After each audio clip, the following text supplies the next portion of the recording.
کئی دفعہ ایسا ہوتا ہے ہمارے پاس بچے آتے ہیں قرآن حفظ کرنے کے لیے اور بہترین پڑھ رہے ہوتے ہیں، یکدم بگڑ جاتے ہیں، نہیں پڑھنا جی، چھوڑ گئے، 10 15 20 پارے پڑھ کے چھوڑ گئے۔ والدین نے بھی زور لگایا، ہم نے بھی زور لگایا، بچہ بگڑا ہوا ہے، نہیں جی قرآن پڑھنا ہی نہیں ہے، نعوذ باللہ۔ ایسے واقعات پیش آئے۔ ایک بچے کے بارے میں یہ واقعہ ہمارے مدرسے میں تو نہیں، ایک اور مدرسے میں پیش آیا، بڑا عجیب واقعہ، غور سے سنیں۔ بچہ بڑا خوبصورت ماشاءاللہ قرآن پڑھ رہا اور بہترین زبردست ذہین بچہ، بگڑ گیا اسی طرح، نہیں پڑھنا جی، چھوڑ دیا۔ ٹل لگائی مدرسے والوں نے، ماں باپ نے، اس نے کہا مجھے اسکول داخل کرا دو، کہیں اور بھیج دو، مدرسے میں نے نہیں جانا۔ ایسا بگڑا قرآن سے، یا اللہ ہو گیا اس کو، اتنا قرآن سے دور۔ اس بچے کو پکڑ کر وہ ایک بزرگوں کے پاس، یاد رکھو ایسے مسئلوں کا حل کس کے پاس ہے؟ نہ نانی کے پاس، نہ دادی کے پاس، نہ چاچے کے پاس، نہ تائے کے پاس، کس کے پاس ہے؟ یہ یاد رکھا کرو۔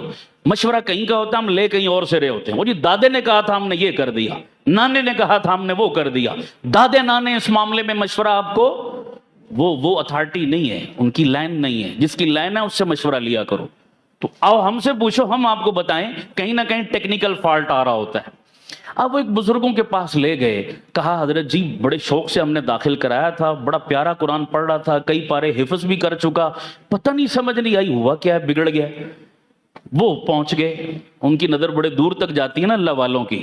انہوں نے کہا بھئی یہ بچہ بازار کی کچھ چیزیں کھاتا ہے؟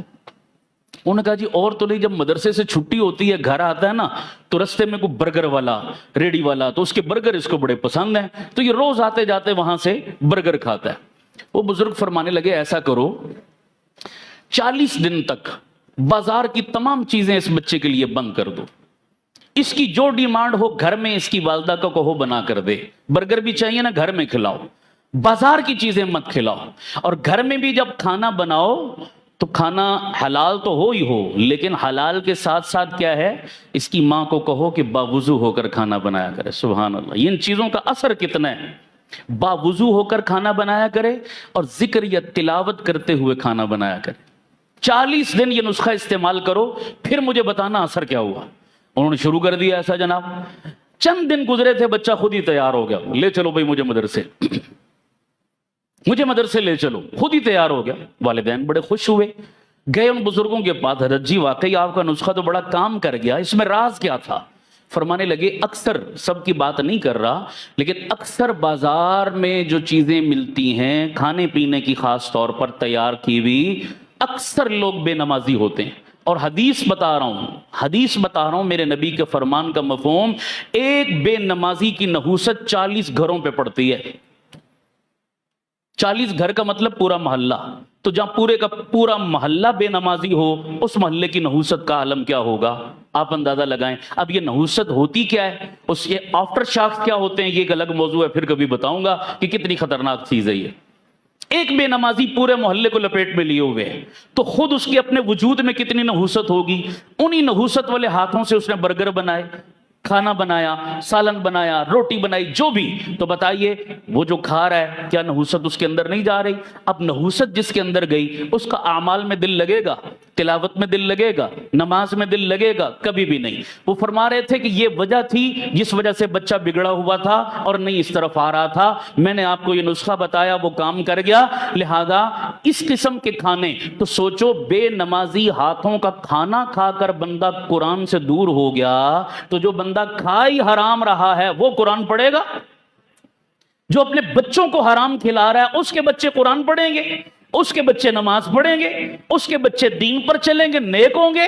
میں حیران ہوتا ہوں بھئی، والدین آ کر دعا منگواتے ہیں، مولانا دعا کرو میرا بچہ نیک بن جائے، مولوی صاحب دعا کرو میری بیٹی نیک اور شرم پردے والی بن جائے۔ ٹھیک ہے، اچھی بات ہے، دعا تو کر رہے ہیں، اور تو دعا بھی تو کرو نا، دوا بھی تو کرو۔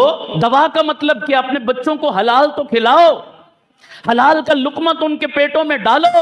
اپنی روزی پر نظر نہیں کر رہے کہ سارا دن مار دھاڑ کر کے دہاڑی لگاتے ہو، جھوٹ اور فراڈ کر کے دہاڑی لگاتے ہو، اور شام کو جو روزی اپنے بچوں کو کھلاتے ہو وہ حرام کھا کر، کیا ہماری دعاؤں سے آپ کا بچہ نیک بن جائے گا؟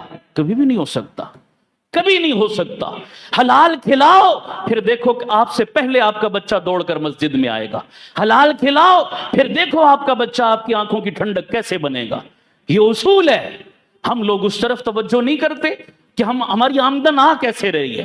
پھونک پھونک کر قدم رکھو یارو, یہ بڑا نازک دور ہے, بڑا نازک دور ہے. جب پیسہ آ رہا ہوتا ہے نا دونوں ہاتھوں سے, پھر اچھے اچھے دینداروں کو حلال حرام کی تمیز پھر مٹ جاتی ہے. کہتے ہیں دیہڑی لگاؤ, بس دیہڑی لگاؤ. اس وقت تو دونوں ہاتھوں سے دیہڑیاں لگا لیتے ہو, لیکن پھر جب اس کے آفٹر شاکس آتے ہیں پھر سر پیٹتے ہو, پھر رونا روتے ہو, پھر وظیفے پوچھتے ہو کہ یہ کیا ہو گیا, وہ کیا ہو گیا. اس کی بنیاد یہ بھی ہے ایک, اللہ تعالی ہمیں خود بھی اپنی اولادوں کو بھی حلال کا لقمہ دینے کی توفیق عطا فرمائے.